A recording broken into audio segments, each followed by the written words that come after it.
Mind Gap Podcast.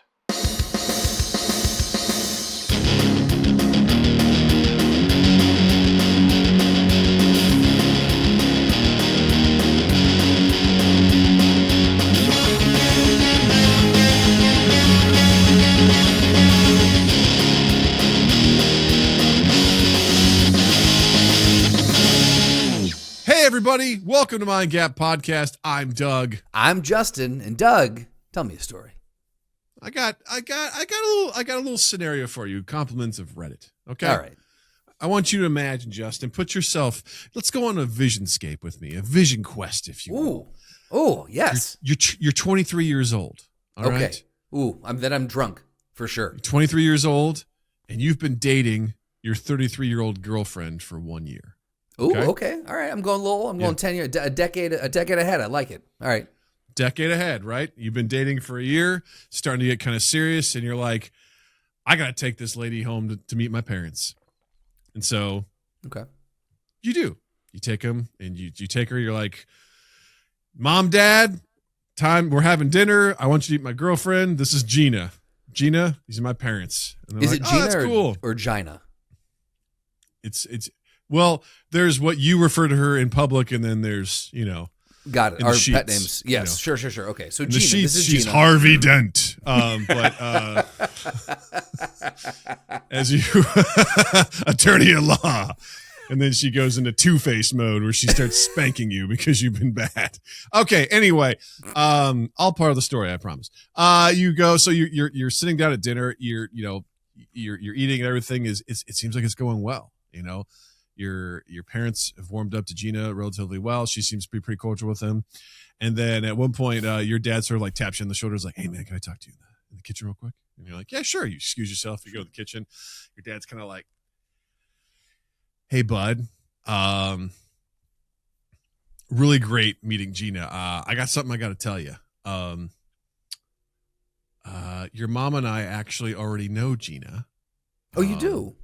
Yeah.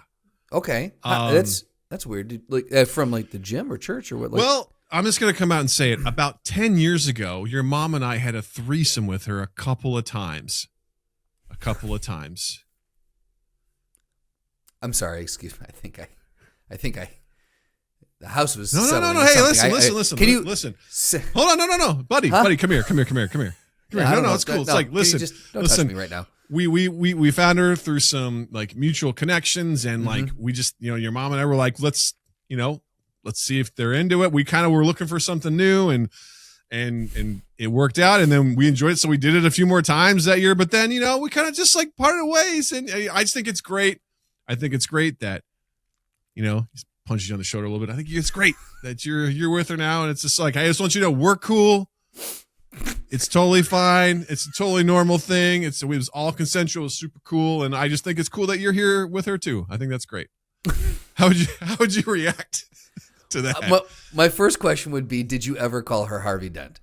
I need to know where did this go? Was this because of you? What I'm doing, is that because of what you taught her? Because I don't like that at all.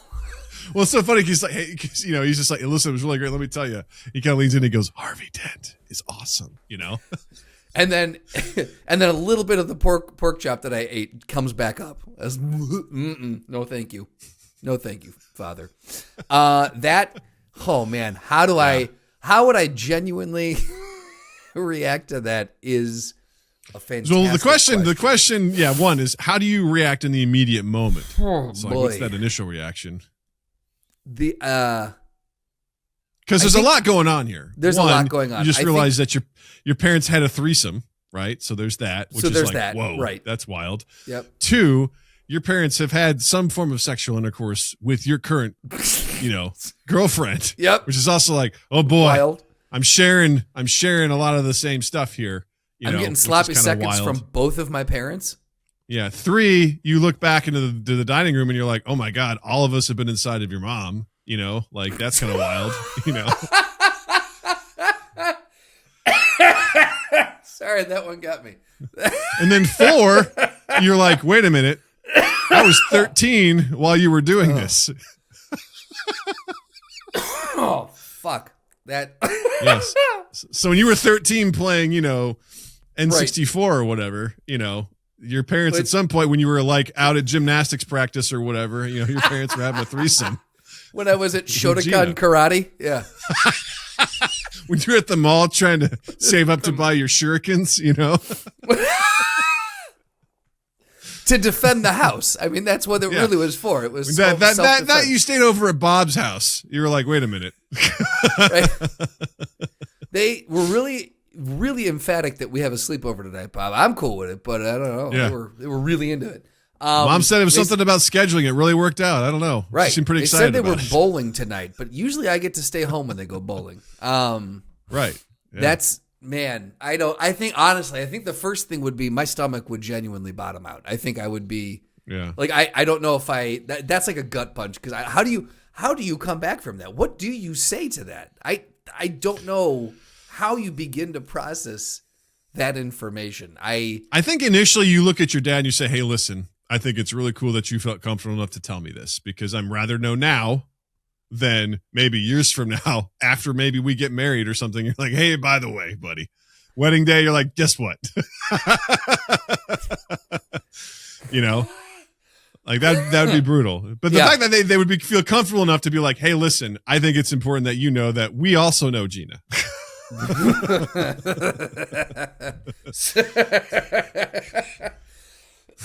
Oh man. Okay. So, okay. I think,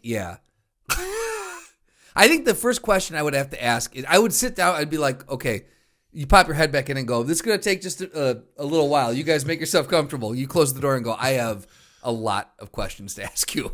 How, why, when, why now? Yeah. What's going on? Like, how could you do this to me? Well, here's the other thing is, like, okay, so let's say you have the conversation, you get square with your dad or whatever. You go back out there. How's the rest of the night? Because your mom's looking at you going, your father probably just told you. So she's giving you the knowing glances. Do you go out and go, hey, I think we need to clear some things up real quick. Let's air this out. There's that would I think be the room. best thing. That would be the best thing to do. Because the question is, I think because the all greater three of question them are sitting there at the dinner table going, do we say something? Because they're all in on it. Because here's the thing, like Gina, until she walked in, had no idea. Sure. But as soon as she sees your parents, eventually she starts putting the pieces together. She's like, uh-oh. Uh-huh. Wait a minute. Mm-hmm. And she starts looking around. She's like, why do I know this house? If memory serves, there's a mirror on the Yep, there it is. Yes, it's a mirror. Yep, there ceiling. it is. Yep. She just instinctually knows where the bathroom is. Right. She knows where all the cookies are. Like. I was on this table. Yeah, right. Yeah. She knows. She's like, oh, I'll just go down in the basement to the soda fridge to get the soda out. That's right. Yeah, she's very familiar with where the spice cabinet is. Exactly. But the real question is, like, can this relationship survive? That's where after I was going to go next this, with this. this information, Right. So that's do you think it would? Do you think you could? Do you think it would live for you? I mean, looking at it as a third party, I'm not myself in this right now. Looking at this, you go, look, everyone, you were not in the equation at the time, right? Everyone has their own, decisions they can make. This was their sexual journey that they were on. Good for them, freedom, et cetera, and that's lovely. But then you put yourself in the situation, and just knowing that your mom and dad pleasured this individual, and this individual pleasured your mom and dad, that I don't know if I can come back from that one. That's a steep mountain to climb for me. Tell you what, Christmases might be a little weird. You know what I mean? Just a little bit. If you got brothers and sisters, then at some point they're just like, why are you all acting so weird around each other? Anytime that you walk out of the room, you got to be like, you guys playing footsie? What's going on? You going to come back in and expect to see him pressed up against the wall. You just don't know. I don't think that my brain could stop thinking of scenarios. Yeah, I think it would. The actual Reddit story was the original poster was a female and her boyfriend was a male. Oh, okay. So I don't know if that changes the math for you. No, I think honestly, she all of a sudden worse. realized that,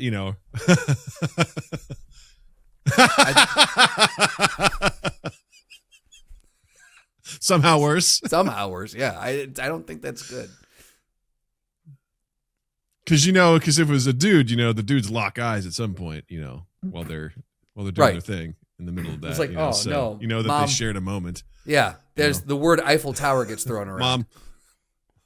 Exactly. London Bridge, Golden Gate Bridge. Oh, it's even worse. That involves tinkle. That involves tinkle. Yeah, I mean, yeah, I think it's tough, man. It's tough to recover from that. Yeah, like, that hey, might. Gina, I love you. I don't think I can get over this. We had a good run, Gina. I'm not mad at you. Like, whatever. I'm not mad at my parents. I just don't know if I can keep, like, at this point, this is just sort of like mentally, I don't think I'm in the right space for this. So I'm sorry. Because here's the other thing. Then there's always going to be that little bit where you're just like, how do I measure up, if you catch my drift? Or you're just like, can I leave her alone with my parents? You know what I mean? That's what, exactly. Yes. Like every time you leave the room, you got to be like, she's like, oh, Gina, can you help me? Hey, you go over for Christmas. Gina's like, hey, I'm going to come over there just for a little bit. I'm going to go shopping with your mom. You're like, that, like, hell you are. Like, that's right. Yeah. You do it over Discord, and you do online shopping, but you are not going to a physical place with each other. I've seen those kind of videos on the internet. What happens in those changing rooms? I know what's going on here. She's over for Thanksgiving. You're all hanging out watching TV. Your mom's like, hey, can you help me in the kitchen real quick? And you're like, no, absolutely not. I'm not leaving Dad and her alone. Absolutely not. It's not happening. Yeah, no way. Turkey's not the only thing getting stuffed. Gina goes in to help your mom, and your dad just turns over and goes, man, isn't she just great? He just looks over and goes, we did it right where you're sitting. We've stuffed our fair amount of turkeys in our time. You know what I'm saying? That's fucking wild, dude. That's wild. Wild. It's a wild one. I heard that. I was like, I'm going to file that one away to ask Justin to see what he thinks he would do in that situation. It just goes to show you, like, there's stories that you hear people tell. There's stories, like, it's just, like, you and I have had crazy things happen to us, but there are stories you hear, and you're like, how is this real? It just seems so far-fetched, so impossible, and, man, like, that's just... I can't imagine genuinely having to like sit with that in my life and deal with as a thought process. It's what a fun thought experiment to do. But like, sure, God, what a fun little game to play. If it was real, oh man, how does that stuff happen to people? It's just wild. Yeah. I mean, the Red stories that I listen to on Smosh, like that's a lot of what it's just really what this is. It's just stats. It's a stats game. Like statistically speaking, eventually something like this is going to happen. Like it's just the way that the world works. Law of averages. It's going to happen. And you're just like, wow, okay. There's some other ones I'll just save in my back pocket for future episodes that I'll bring up and be like, what if, and see what you think about it. I want to know what the age gap is between Gina and my parents, though. Like, if I got Gina's got 10 years on me, like my parents... They got 20 years on me, 25, 30. Like, how old were they when they had me? Because, like, there's another, you're just like, man, you guys pulled Gina? Like, good for you, too. Like, she's a get. Yeah. Yeah, because, listen, I'm not here to kink shame. Like, if you want to have threesomes, go have threesomes. It's totally fine. And they weren't like, yeah, in 10 years, you're going to date our son. Like, there's no way you'd possibly think that. Never. So, yeah. No way. You can't account for that. No, absolutely. You can't account for the threesome in the future, And I'll say this: kudos to mom and dad for keeping the sparks alive. Yeah. Still trying out new things. Bravo! Yeah. I say let it fly if you're doing it. Just just maybe hand me a list as I get older. Hand me a list. Say, hey, maybe just like if you're gonna as you enter the dating pool, know that these are the names that you might want to keep an eye out for. Just give me a heads up. Your mom and I smushed this person. Yeah. There's about 25 people you're going to want to watch out for. And you go, 25? Damn. Okay. You're like, let's go. You're like, just saying, probably aren't going to run into him, but if you do. Your mom and I pulled numbers. We've been in there. Yeah. And they've been in here. We've been in there. Yeah. Awesome. Well, let us know in those comments, what would you do in that situation? if you found out your partner had a threesome with your parents, what would you do? You know, would the relationship survive for you? That'd be fun to talk about. It's youtube.com/mindgappodcast. Hit the like and subscribe button. Leave us a comment. Love to hear about it. Or join the link in the description below to our Discord. Put your thoughts in there. We'd love to hear from you there as well. Mm-hmm. Booyah. All right. Booyah. So this week is all about talking about movie and TV moments that we were emotionally unprepared for. Yes. When we watched them and they hit us and we were like, what? Whoa. Just for, you know, and also some of it will be like, oh yeah, we watched as a kid. We're like, whatever. And you rewatch as an adult and you're like, what the fuck? Kind of like we talked about not too long ago with like Never Ending Story. We were like, Jesus Christ. Mm-hmm. What? You know, that's on my list. Deep, dark shit. Yeah, for sure. So we're talking like, you know, you're sitting down, you're ready to be like, I'm going to watch this movie. And then you're just like emotionally blindsided by it. You're like, what the fuck? How did this happen? Yeah. And, you know, maybe your younger self's like, yeah, this is entertainment. And then when you get older, you're like, Jesus, this changed me. How did watching this change me as a person? Right. I carried this with me. I know I did for sure. Right. Exactly. So we're going to break this down to a couple of different sort of categories. And the first one being, you know, surprise deaths that we didn't see coming. And I think, and by the way, up top, spoilers abound for any of this shit. So if we say the name of a movie, you're like, oh shit, I don't want to just skip ahead. All right, skip ahead and we'll go from there. But we're going to be spoiling shit here because this one, obviously, The Sixth Sense, I think is one of the most common ones, right? Yep. Where you're like, hey, I'm here to watch whatever that kid's actor's name in that movie. Haley Joel Osment. Haley Joel Osment. Yeah. I was like, it's a 3-1. I was like, it's a 3-1. Another 3-name one. You're like, wow, this kid, he sees ghosts and all that sort of stuff. And then all of a sudden you're like, guess what? This movie's about Bruce Willis because he's dead and he's a ghost. And you're like, what? Holy shit. I mean, that was a movie that just rocked the world. For sure. Biggest twist. Now, you would talk about spoilers. I think I've shared it on the podcast before, but remember, Scrubs spoiled that for me years later. Yeah, which is hilarious. Years later, decades later. Yeah. So, hilarious. That you made it that long without knowing. Exactly. Yeah. So I didn't have the same shock as a lot of people because I didn't get to experience it watching the movie, but I can absolutely see why that is one of those, that would be up there as like one of the classic shockers because that was a huge twist. Yeah. Huge twist. Yeah, it was good. It felt good too, right? Like it was delivered very, very well. And it was like exceptionally well done. So kudos to that. But yeah, it hits you. You're like, wait a minute, what? And then that's when you enjoy going back and watching, you know, as Bruce Willis is talking, you know, to his wife and she doesn't respond. He doesn't physically you start looking for all the clues and that sort of stuff. It's fun to go back and rewatch and be like, oh my God, that's right. He was dead the whole time. Yeah. And unfortunately, we'll never get that experience ever again because it's been done. So No, go ahead. Me? You. Okay. I was gonna say, as far as TV, oh my God, okay. As far as TV goes, one that got me was more recently, Walking Dead. So spoilers, everyone cover your ears or fast forward if you haven't seen this one. But when the show Glenn, sucks. When Glenn died, that one and the way he died, it was brutal. We all kind of knew it was coming, but it wasn't. I didn't think they were actually going to do it. I thought they were going to give a little switcheroo, but fuck, man, when he went, that was one I'm like, that hurts. I don't know why.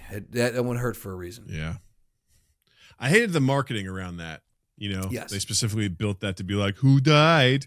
Stay tuned to next season and find out who died. And I hate that sort of shit because you're like, oh, this is manufactured bullshit, as opposed to just doing it. You know, like just fucking do it, man. Right? You know, cliffhanger bullshit. Fuck that show. I have on here The Departed because that movie just like in general just like. The editing, I've said this so many times, but the editing on that film was the first time I noticed, like, just, it was so jarring in a good way to be like, this movie is edited in a way that I remember watching, like, because the cold open, if you will, is like 10 minutes. Yeah. You're just watching this thing forever, and then all of a sudden it's just like, you know, You got shipping off to Boston. It's like The Departed. I'm like, oh my God, we haven't even done the title yet. Holy shit. Like it just goes. And you're like, oh, that's right. We haven't done the title card. That's crazy. Yeah. But at the end of that movie just rocked me because just out of nowhere, a bunch of people just get fucking shot in the face. And you're like, what the fuck? What? Yeah. No, that's not how this is supposed to go. And it happens in like pretty quick succession too. You're just like, holy shit, was not expecting that many people to get their comeuppance. Yeah. That movie ends with like, wow, I don't think anybody won, you know? I kind of was like, I think everybody lost there. Yeah. Yeah. Yeah.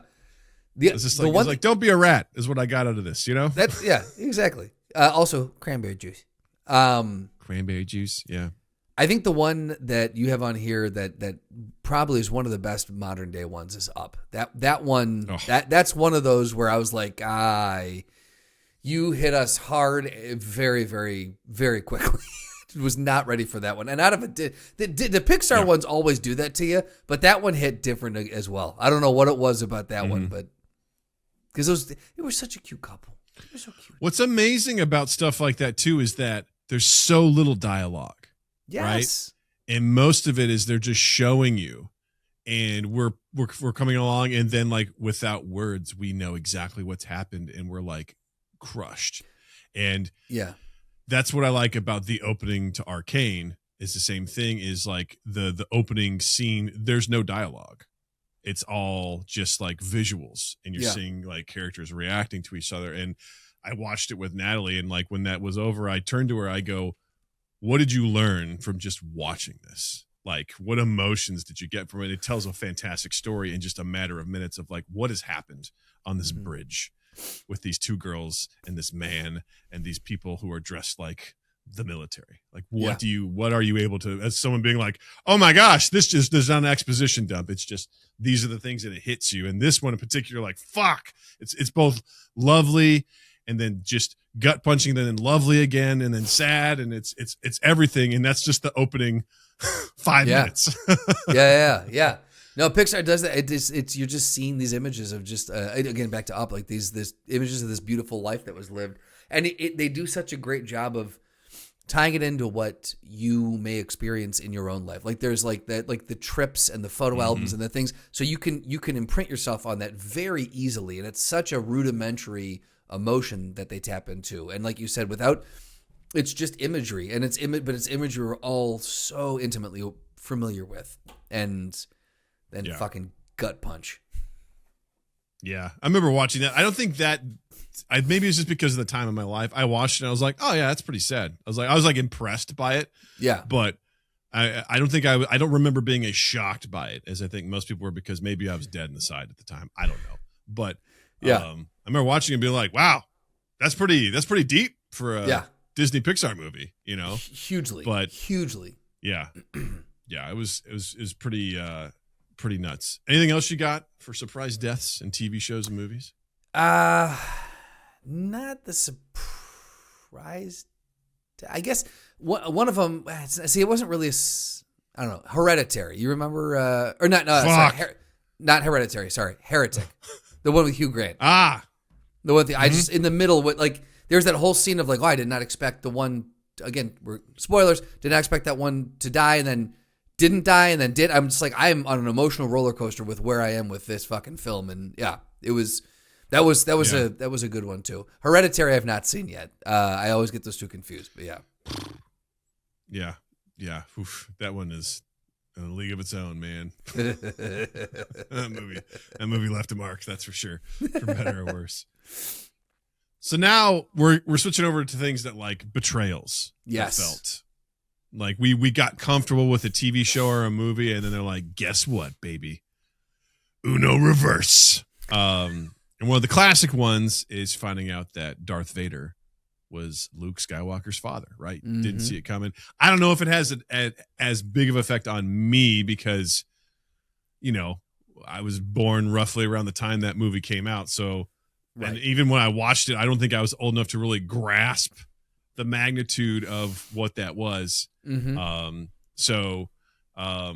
but I imagine the idea of being like, I've seen like a father has videoed his son, you know, obviously way after this, and his son's watching this and he sees the reveal and he's like, oh, you know, like this big thing of like, wait a minute, what does that mean? Yeah. And that sort of like that impact that it has when you're like, oh shit, Vader's dad? Oh no, is this Paul? Shit. Yeah, that one I think same as you. Shit. I think I was a little too young to grasp I was like, holy, I knew it hit me, but it wasn't this like mind blowing. I think if we would seen it when we were, you know, if we were of the age, you know, we saw it when we were in our 20s or something, I think that definitely would have had a bigger impact. But even as a kid, I do remember that being a giant reveal. The one that I've got top of my list is Ex Machina. Do you remember? Oh man, yeah. Ooh. Yeah. Oh yeah. That did not go the way that you thought it was. You're like, wait a minute. Not at all. No. Yeah. Like he's sitting there he's like, I'm going to save Ava and we're bonding together. And at the end of the day, like she was fucking testing him. Like it was all an experiment. And yeah, fucking. Well, no, that she was just like, she looks, she sees what humans are and she's like, nah, I'm good. I'm good. I'm gonna do this on my own. You're all flawed. Yeah. She's like, I'm looking at all these other versions of me, you know, that came before me and how miserable they are. And she's like, this is what you're capable of. Like, if you look at your creator and you're like, oh, you're what created me. Ugh. Yeah. Yeah. Without hesitation, just leaves him to die. You're like, oh shit, I thought there was a genuine bond there. He was so into saving her and she played into that game so well. She's like, I need to get out of here. Yep. But it's still a top movie. I love that movie. Yeah. The Prestige is another good one. And I have to fully admit, when I watched that movie, I didn't fully understand it the first time. Okay. Okay. I was confused at the end of it. Sure. If you're not familiar with the movie, it's Wolverine and Batman basically are magicians. I don't know why that got me. That came out of my nose. It's Christian Bale and Hugh Jackman. They start out as you know, friendly cohorts in the magician community, but then something gets in between them and then they have a rivalry for the rest of their lives. And in the film, kind of like the big reveal is that Christian Bale's character is actually twins, that he has an identical twin, and the two of them are able to do this really impressive magic trick because nobody knows that Christian Bale's character has a twin. So they're both leaving a half-life because they're hiding from, and they take turns doing stuff like that. But also Hugh Jackman's character goes to Nikola Tesla, and he gets a device created that actually in turns allows him to actually create a copy of himself, a clone.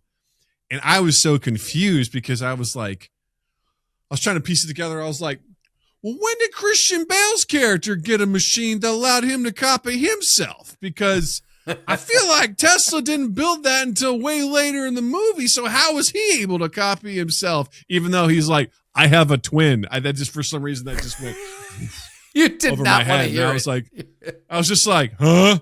I was like, how'd he make a copy of himself? That doesn't make sense. It's like, it's not the fucking point, you moron. Let that go. Focus on what you're saying.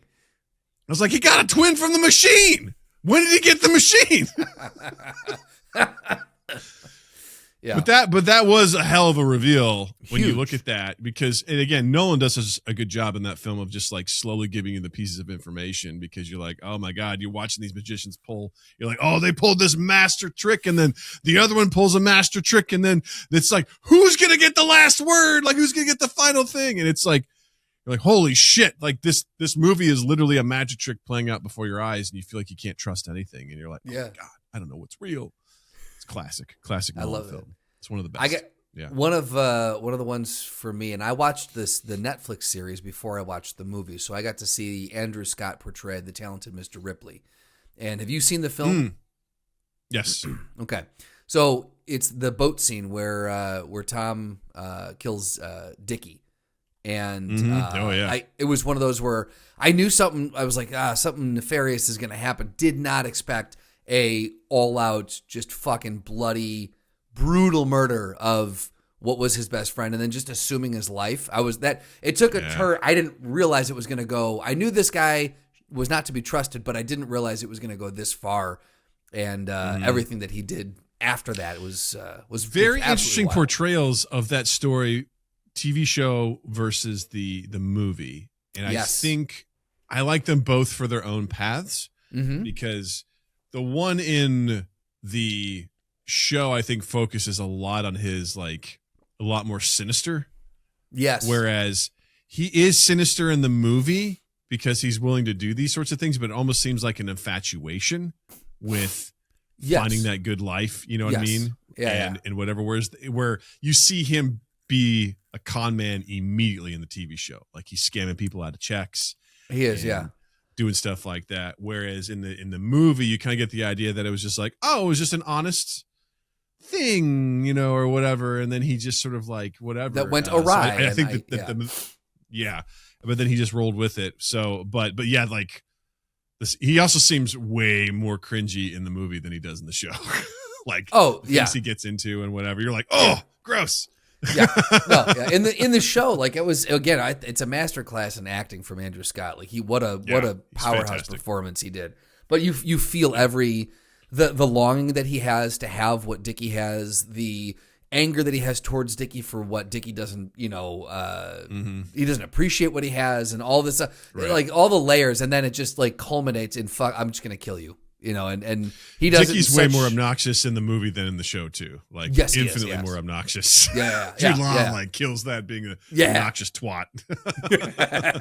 He does. Yeah. That's a great one.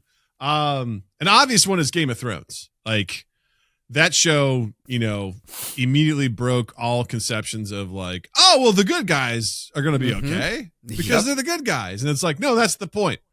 Good guys don't survive in the world of politics. I present to you the Red Wedding. And well, before that, fucking Stark getting just beheaded. You're like, sure. No, there's no way he's gonna get killed. And it's like, oh yeah, he's dead. And you're like, they didn't kill him, did they? They're like, oh yeah, his head's on a pike. You know? No, our main character of season 1 gone. Yeah, he's gone. It's like, I know Sean Bean typically dies, but come on, man, this is crazy. You know, give him one. And then of course, you got the Red Wedding. You're like, oh man, everything's going so well for the Starks. But then, like, you know, the literal backstabbing that takes place, or you know, I was just thinking the other day of the duel between the Mountain and Pedro Pascal's character. I was like, just thinking of that. That's a brutal one. Wildly brutal, because you're like, Pedro's got to come out on top, and what a ending to that. Yeah, that one was rough. When I was like, no, I'm rooting for you, man. There's a lot of those where you're like, oh shit, I thought these people were safe, and it's like, nope, they are not. Yeah. You're like, fuck. Yeah, and it's the idea of like, hey, this isn't fair, and it's like, that's the point. That's the point. That's the point of this, that life is not fair, and it's not going to go the way that typical story structures go. And you're like, no. Oof. Absolutely no. That's the way that they typically go. Let's talk about some endings that didn't let you feel better. Oof. How much time do you got? I got on my side. Yeah, my list is well, let's dive into it. Let me start us off. All right, I'll start us off here. There Will Be Blood. No, again. There Will Be Blood is one of the top ones. I haven't seen it, but tell me. Yeah, well, basically he oil tycoon, eventually it just runs his life into the ground, runs his son, pushes everyone away, doesn't really have a relationship with anyone at the end, and eventually ends up killing this murders someone at the very end. Like, he's so miserable and alone with all of his money and wealth and everything that he's worked for. He got all the wealth and the power that he was looking for, but at the cost of basically everyone else in his life, and he's just alone. Yeah. And is just a miserable human being. So, a wonderful movie. I highly suggest it. Yeah. Well, a lot of these suggestions are going to be like, you should check it out. I would just do a blanket. Most Scorsese films kind of have this situation where you're watching them like Goodfellas. You're like, oh, look at these guys. I'm rooting for the crime guys. Uh-oh, they did too much crime. Uh-oh, they got busted. Uh-oh. Yeah. Now, life's bad. And you're like, all right, cool. How about Casino? all right, well, casino. A bunch of gangsters go Rooting to for the Las crime Vegas, guys. and they're doing well. They do too much, right? They're doing too much bad stuff. Feelings get in the way, and one of them almost gets killed in a car blast, and the other one gets beat out in the field and buried alive. Like, okay, and then there's like, let's talk about Wolf of Wall Street. All right, this guy defrauds a bunch of people, makes a whole bunch of money. Then he goes, gets busted by the FBI and goes to jail, loses all his fortune, gets divorced from his wife. And you're like, okay, Departed. Everybody dies. A lot of them are just kind of like gut punches. You're just like, fuck me. Yeah. Okay. There we go. The Irishman. Everyone gets old and dies. Like, okay, fun. Oh yeah, not only that was like Robert De Niro's character just drives his family away from him because of what he's done. So it's like, fun, great stuff. A specific one I would say is The Pianist. Fantastic movie starring Adrian Brody. I've never seen that one. It's basically about a pianist in World War II in Poland who gets, basically you watch him as the Holocaust happens while he's there, and he just goes through it, man. He goes through it. And he comes out the other end, but Jesus Christ, there's a specific scene that I always like love where he's basically towards the end of the movie, he looks like he's got a wild scraggly beard. He's got jaundice. He's hurt, and he's like whatever, and he's like hiding in an attic. And there's this German like I have seen this. The German soldiers like they take up they use this house that he's hiding in as like a command post. Yes. And at one point the German officer finds him, and like there's one time where the German officer's nice to him, and he like throws him like some bread and a pack of jam. And you watch as this guy who's been starving, just barely has had any food, he opens up this loaf of fresh bread, and he opens up this little packet, and there's this big thing of jam, and you watch as he dips his finger in and then puts it in his mouth, and you watch him, he just has this euphoric feeling of holy shit. Right. The good stuff. I haven't had this in I don't know how many years. He's just like, jam. And I'm like, oh my God, I can feel sugar. How much he's just like, oh, it's heaven. Fantastic movie. Fucking depressing though, but check it out. What do you got? I'm gonna pull my note back up here. Melancholia, which is a Lars von Trier movie, and basically Lars von Trier, a planet gonna run into your own planet, and there's nothing you can do about it, and you're just like this calm. You just have to find inevitability in just like there's nothing you can do. Like, so it doesn't leave you feeling better. Like the people make their peace with what's going to happen, but you're like, the idea that you're on a collision course that you cannot stop and you're gonna die. Everyone's gonna die. Sorry. It's just what a fucking, it's an ending that did not make me feel better. For sure. That's similar to another movie called These Final Hours. It's an Australian film basically about how the world, like the sun, essentially like a solar flare, whatever, like the world's literally burning up. Yeah. And Australia is going to be the last place to get hit by this like overwhelming wave of heat just because of the way that the Earth's rotating. Yeah. And it's just essentially about the final hours of this guy in Australia and what he's trying to do and what he's trying to reconcile. You're just like watching humanity sort of like at its end, the both the beauty and the disgusting parts of it. Yeah. And it's awesome, but also you're like, cool. Because spoiler alert, they don't stop the Earth from burning up. They all die. And that's kind of the point. Yeah. The point is, if you only have a few hours left, what are you going to do with that time? Mm-hmm. How are you going to spend it meaningfully? And then you watch this character struggle with what he wants to do, how he wants to spend it. It's fascinating. Absolutely fascinating. You got anything else? Because I got one more for sure. Give me yours. Give me yours for sure. What do you got? The Mist. The Mist is a brutal one. Very much so. That's a great one. Are you kidding me? Man. And book ending, very different from the movie ending. Let's see, I didn't know that. Movie ending is... I mean, the book ending ain't a happy ending either, but it's a little more like they're wandering off into the mist to hopefully find salvation, but it doesn't look good. This movie, dude kills all the people he loves and then steps out and prepares to get consumed by the mist, only to see the mist blow away, and then everyone's fine. He's like, "Oh my god, what have I done? I just killed everyone I loved to prevent them from being brutally murdered by these creatures in the mist." Brutal. I had forgotten all about that movie, but that is such a heartbreaking ending. Yeah. I was like, why would you do that, Frank Darabont? Why, man? Why you're like, let's make this worse. Let's make this really hurt. I want this to sting. I want you to feel this in your plums. Yeah, I want you to feel it, you son of a bitch. Yeah. So let's move on now to like some TV moments that betrayed years of trust. I think easiest one off the top of the list is Lost. I mean, that one is just talking about a show that just, no, you don't have to apologize. That was a show that's just like, we're going to keep it going. And there was no way that show was going to have a satisfying ending, because that's also one of those shows where it's like Jill and I were talking about this the other day. Stories where just straight up communication would solve the problem. Yeah. Like that show is riddled with people that are like, well, I'm upset with you now, so I'm not going to tell you a key piece of information that could save lives. Exactly. Or whatever. Like, yeah.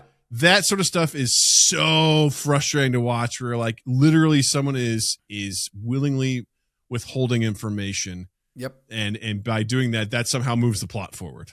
Yes, absolutely. 100%. So unsatisfying. It's so unsatisfying. I stopped watching season 4, episode 3, I think is what it was. Mm-hmm. I was like, I'm done. I put it down. I was like, probably should have stopped at season 3. I probably should have, but it was one of those where I'm like, let's just, maybe they can right this ship. And as soon as, I think it was, I don't know if that's when the time travel came into play, whatever it was, I was like, fuck this show, I'm out. No more.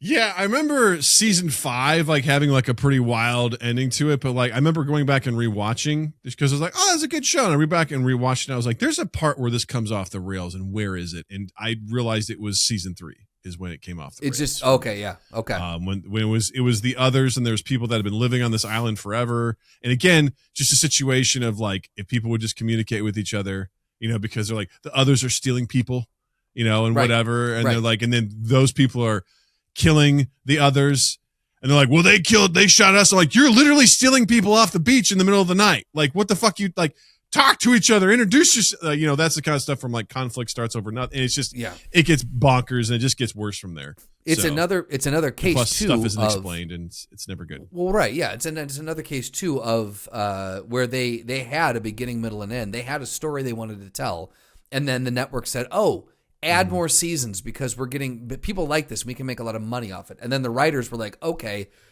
shit, we have to we take that ending and move it down here. How do we fill in this space now that they've given us?" And they just wrote it off the rails because they had. I would have loved to have seen the original idea for Lost, set it up and end it. Like, how does those showrunners initially want that to go? I would have loved, because we've said it before on the podcast.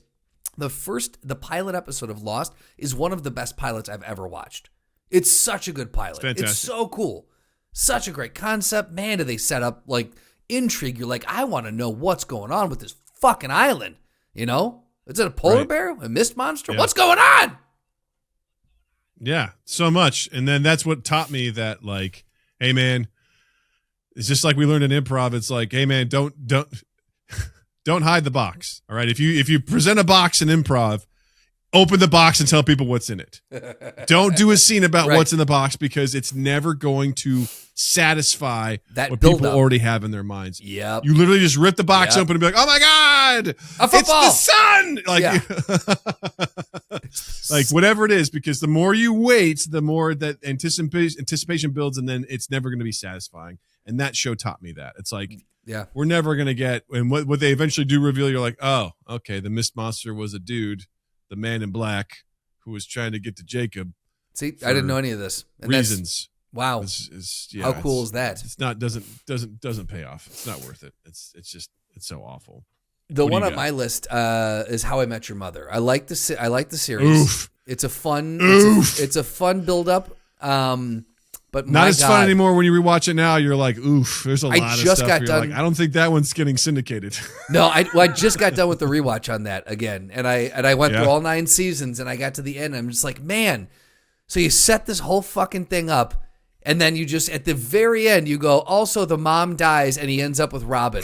Ta-da! What the fuck are we doing? And the kids, Doug, the fucking kids, the fucking kids go, well, Dad, it's obvious you're in love with that Robin. We'll just go get her. Like, they're fine with it. I'm like, none of this makes sense. This ending is absolute bullshit. Also, where did Bob Saget's voice go? It just fucking left.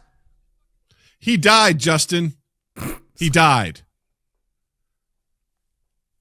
All right, when people die, they stop talking and their voice is gone to the stars. All right? I'm sorry. I don't understand how that works at all, but whatever. Goes to the stars. He's not talking anymore. Where'd it go? He's this angry guy. He just every day goes to get his mail. Someone walks by. You're like, where's Bob Saget's voice? Like, what the fuck?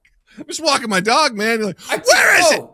Whoa. All right. Your robe's wide open. You're wearing 2 boxers and an A shirt. You're like, I'm going to find it. And when I do, there's going to be hell to pay. It's your villain origin story. Don't go to that house for Halloween.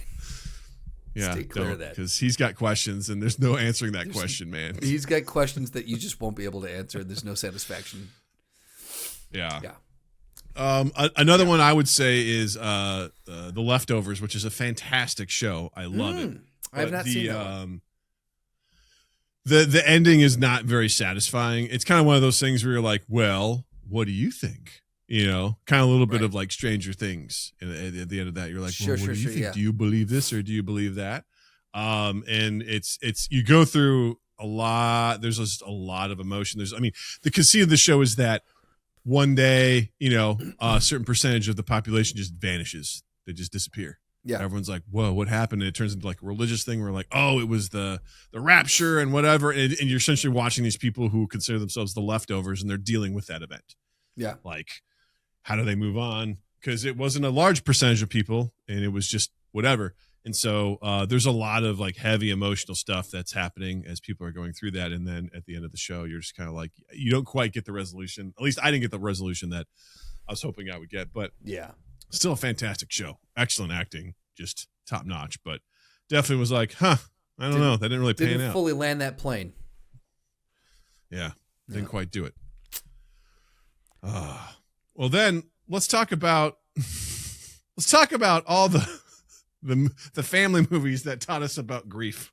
Oh, dude, this is where my list exploded, and I'm like, we need to burn through this one because we could spend hours talking about this one. Yeah, all right. This will be our last segment before we get to the listener submissions. But start us off, Justin. What do we got? Well, on my list, I'll rip through mine, and then you can rip through yours, and then we can discuss any one of them that we got. But The Land Before Time, Old Yeller, Charlotte's Web, All Dogs Go to Heaven, Brave Little Toaster, The Never-Ending Story, Iron Giant. Let's go. Grief. Can we pause? Can we pause for a second? All Dogs Go to Heaven. Like that very title of that implies that dogs are dying in this movie. Yes, thank you. And we've talked about this before too. I'll watch humans die all day on screen, but if an animal dies or gets hurt, I'm distraught. So that's why The Never-Ending Story, that one tops the list. But yeah, all the dogs don't go to heaven in that movie either. False advertising. They don't. Yeah, that's not true. That also implies that there's some sort of canine Catholicism or something like Christianity about like a dog's heaven and hell. That just gets into a weird place anyway. Like, I'm sorry, we got dogma. Are you saying? We got dogma. Like, I don't know who wrote that film, but okay. All right. I mean, most of the classics in Disney, fucking Bambi, you know, you got The Lion King. Yep. You got Toy Story 3. My Girl. Goddamn. Yep. I watched that movie only because I know Macaulay Culkin from Home Alone. I'm like, I like Macaulay Culkin. I'm like, he fucking dies in the movie. You're like, huh?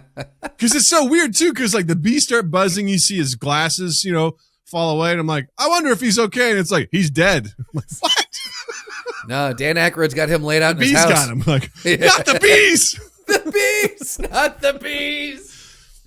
You got Nick Caged, you know? I was like, oh my God, crazy. Yeah. Yeah. Oh my like, God. Too many. And as a kid, you're just like, wow. What we learned from it is that, like, there's too many. We learned about grief. I don't know if kids are still doing this, but as millennials, for sure, we learned about grief at a young age, and it was pounded into us. Like, we got it. And I think it's like, I don't think we realized we were learning that either. Mm-mm. Like, it was just, it was very, like, obviously those scenes are very, like, Bambi's mom dies, like Simba's dad dies, fratricide and stuff like that. Like, but I don't know, at the same time, I wasn't like, I don't know, I didn't know how I processed that. It was just like, it happened, but now our hero moves on, you know, to become their own person and whatever. But it's like, dude, this person's parent died.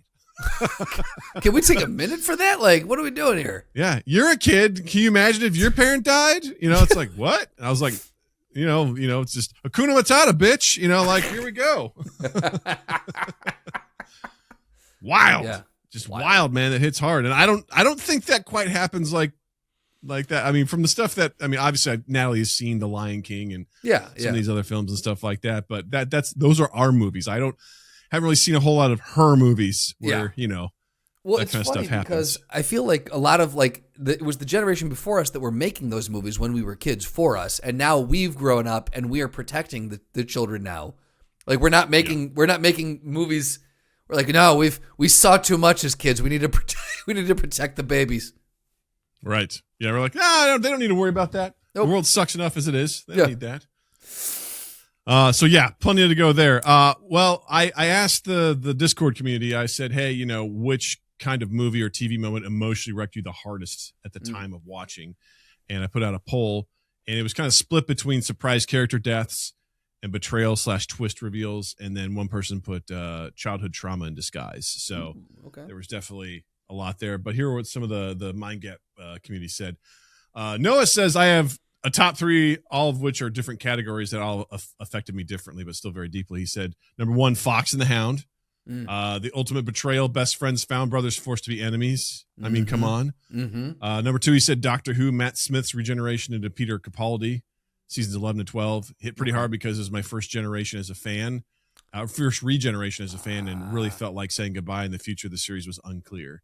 Everything was fine in retrospect, but at the moment it hit really hard. Sure. And he said, most recently, a few weeks ago, I watched and told Justin about, sorry if you haven't watched it yet, but oh well. So I guess spoilers abound. A French film called Vortex. Do you want me to spoil this for you? I read it already, so go ahead. Oh, an elderly couple and the wife is developing dementia, but the movie is told through both the husband and the wife POV simultaneously in a split screen, literally showcasing how they're drifting apart as she loses her mind.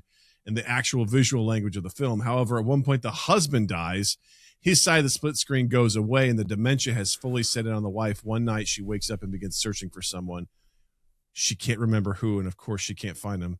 Absolutely crushing. I about teared up just reading that description. That is brutal. That's rough. Brutal. Yeah. Slotty says, after thinking about it and sitting in the same room where my wife was watching The Pit, I would nominate another section, which would be nonstop trauma would be another segment of what he said, just full on hours worth of trauma after trauma after trauma. It just feels bad. I wasn't even watching, just being party to it made me feel terrible. And then Gunsh also said Whiplash. That's another great one too, where you're like, I don't know if I feel good at the end of this. Like I'm rooting for the main character, but I don't know. Mr. E said The Mist. He recommended, basically kind of what we talked about there. Jared said Rita's death and Dexter, huge. That's basically was season 4. That was crazy. And then Talister said the childhood trauma thing in disguise kind of hits me at home a lot. So when I see it in shows and movies, it can bring back some shit memories. So dig that. There we go. Let us know what movies and TV shows were you not emotionally prepared for, and what stuck with you over this time. What hit you hard? You're like, oh my God, I can't believe that. Let us know in those comments, youtube.com/mindgappodcast, or hit us up in our Discord or on any of our socials. We'd love to hear your thoughts on that. Love to hear it. But now it's time to turn this over to game time. Game time! So it's time for Justin to saddle up once again, as I dish out some random audio clips from movies, and Justin has to tell me, what movie is this from?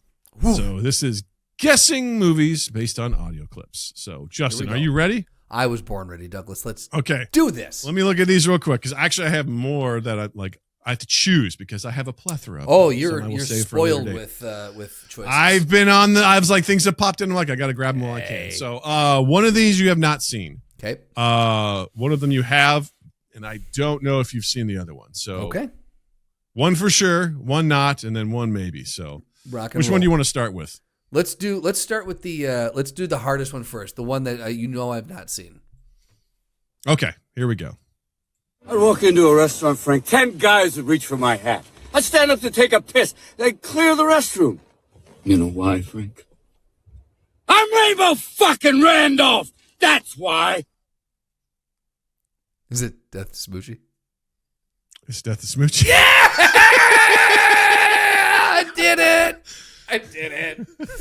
I was like, I was going to say, you haven't seen it, but I know you'll get it. But yep, that's the one. If you please join the Discord, you can join we're in day 11, I think now.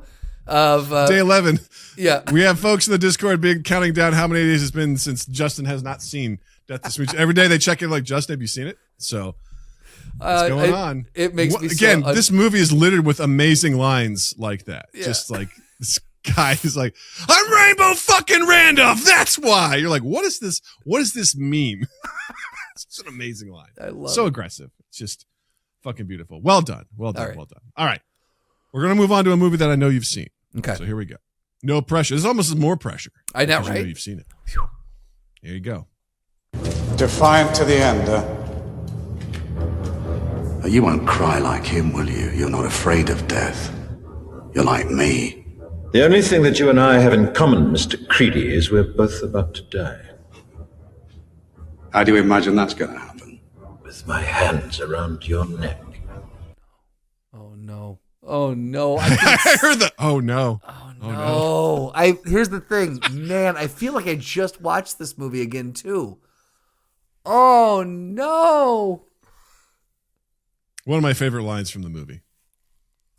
Because what this is right here, this is a nat 20 intimidation check is what this is. Yep. Because when he basically says, oh yeah, how do you suppose that's going to happen with my hands around your neck? That guy basically shits his pants. Like at that point on, he freaks out because this guy's like, wait, what? I'm just trying to see the actors in my head. One of them's not Michael Caine, is it? No, that's ridiculous. It's not Michael Caine. Do it again. No, that's insane. In fact, I can't imagine you would say that. Defiant to the end, You won't cry like him, will you? You're not afraid of death. You're like me. The only thing that you and I have in common, Mr. Creedy, is we're both about to die. How do you imagine that's going to happen? With my hands around your neck. I mean, can you imagine that? He's like, we're both going to die. And you're going to die with my hands around your neck. So you're going to die before me. Right, yeah. With Mr. Creedy. Yeah. Fuck. It's not. I don't usually like keeping names in, but I was like, I don't know if this is going to help or hurt Justin. Oh, no. This one is going to hurt when I don't get it. It's not The Kingsman, right? It's not The Kingsman. Okay. Is it Colin Firth, the actor? Is one of the actors Colin? No, they're not. Fuck. Is it Colin Firth, the character? Is it? Good question. Is it Colin Firth, the character? You got any clues? Because I'm going to give up on this one pretty quick. Oh, I have all the clues in the world. But the big clue for you is like, can you tell who the second person speaking is? The person who does the threat. Is it? If you can figure that out, I think you've got this. What's his name? What's his name? Hold on. Let me just look. Can I look up an actor? Will you give me that? Yeah, look up an actor. Yeah, I'll give you that.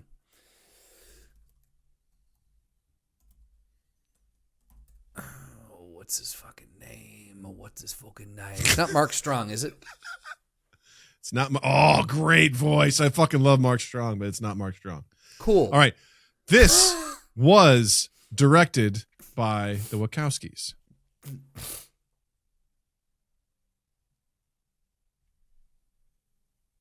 Is that I mean, the Matrix. Is it the Matrix? One of the Matrix not movies? The Matrix. No? Okay. Not many British people in the Matrix. Came out 2005. Cloud Atlas. Not Cloud Atlas. That is also one of their other ones. Very good. 2005. Fuck. I genuinely don't remember any of the other movies they did. All right, let's start giving you some actors. Here you go. We've got John Hurt. Okay. We've got Stephen Fry.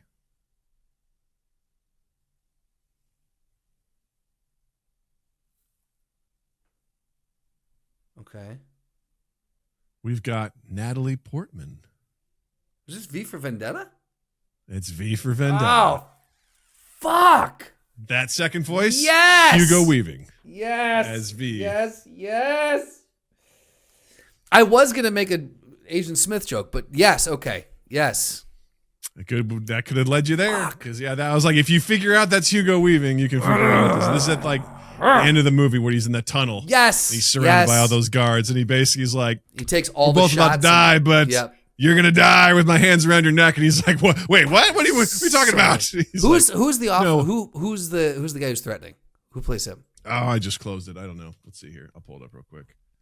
V for Vendetta.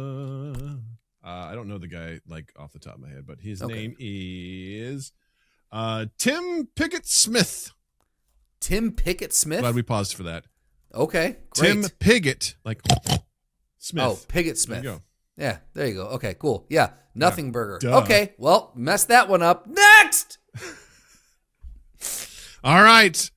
Last one. All Don't know right. if you've seen this movie, but one of my favorite lines. Here we go. I will not let you dishonor their memories by pretending you had nothing to do with it. How dare you come in here and lecture me? How dare you, sir? How dare you come into this office and bark at me like some little junkyard dog? I am the President of the United States. What? Is the first voice Harrison Ford? It is. So it's not the Get Off My Plane one. It's not Get Off My Plane. Because he wasn't the The president prequel to in that Snakes on the clip. Plane. Yeah. That's correct. Is it I disrespect that. It's not The Fugitive because he doesn't talk to the president in The Fugitive. It's Mr. President, I did not kill that man. It was the one-armed man. Why are you in my office?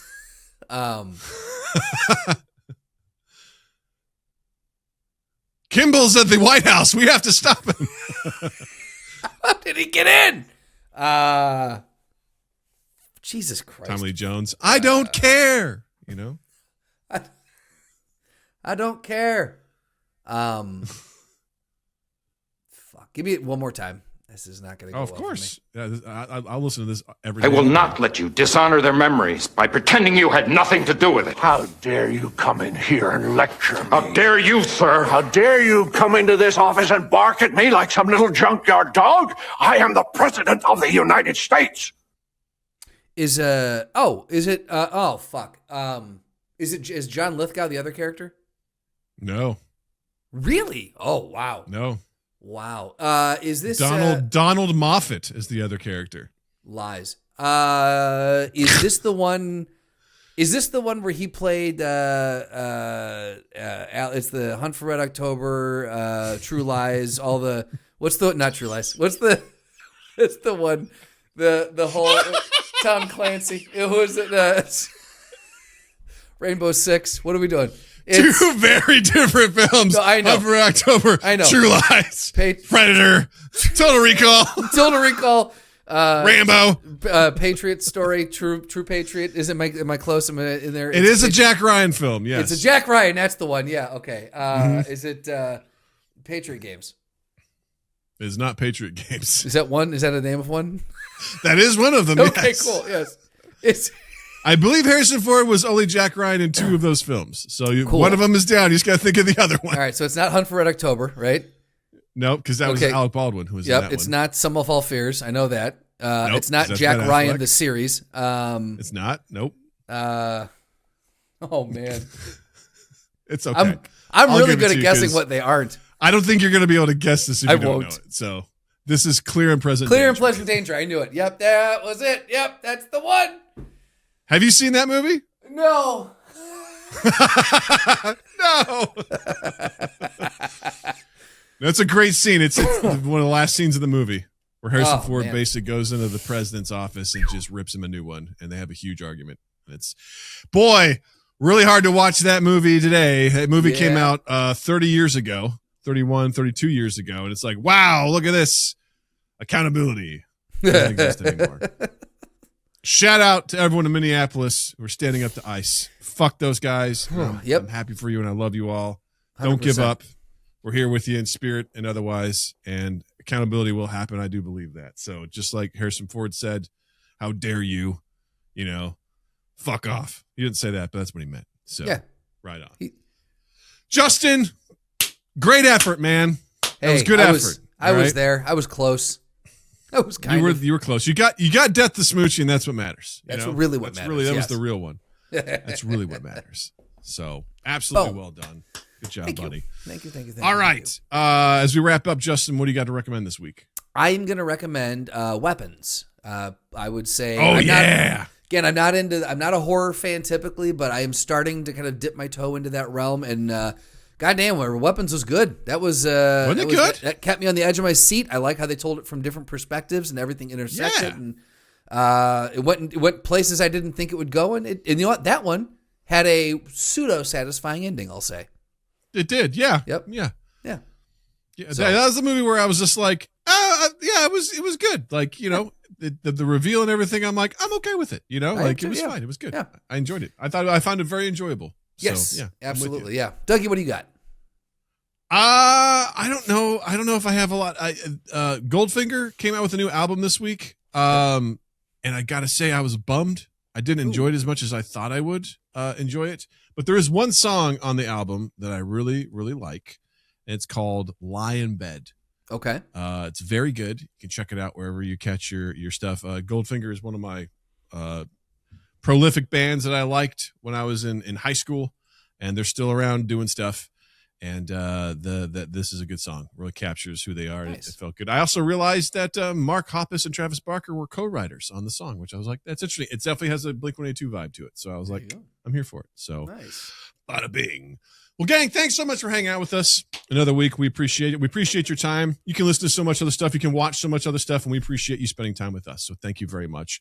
If you're checking us out at youtube.com/mindgappodcast, please leave us a like and hit the subscribe button and leave us a comment about anything we've talked about on this episode. We'd love to hear from you. Hit the link in the description to join our Discord, to join our Patreon, and also to check out our merch at Redbubble. We'd appreciate any and all of that sort of stuff. And be sure to check out Justin online as well. On Instagram at Justin_Michael, spelled Mikel. While you're in the online realm, on any platform where you can find audio podcasts, you can find us there too, if that's the way that you prefer to consume podcasts. So go ahead, check us out there and do all the things that we ask you to do. Big one, sharing. Just, let someone know that we exist. It goes a long way, and we thank you for that. And TwoEastEighth.com, TwoEastEighth on all social media. LoveItImprovFilm.com, LoveItImprovFilm on Instagram. Hoo-yah! And with that, I will say, Justin, thank you. Douglas, thank you. Listeners, viewers, thank you. And you all have a dandy fucking week. Mind Gap Podcast.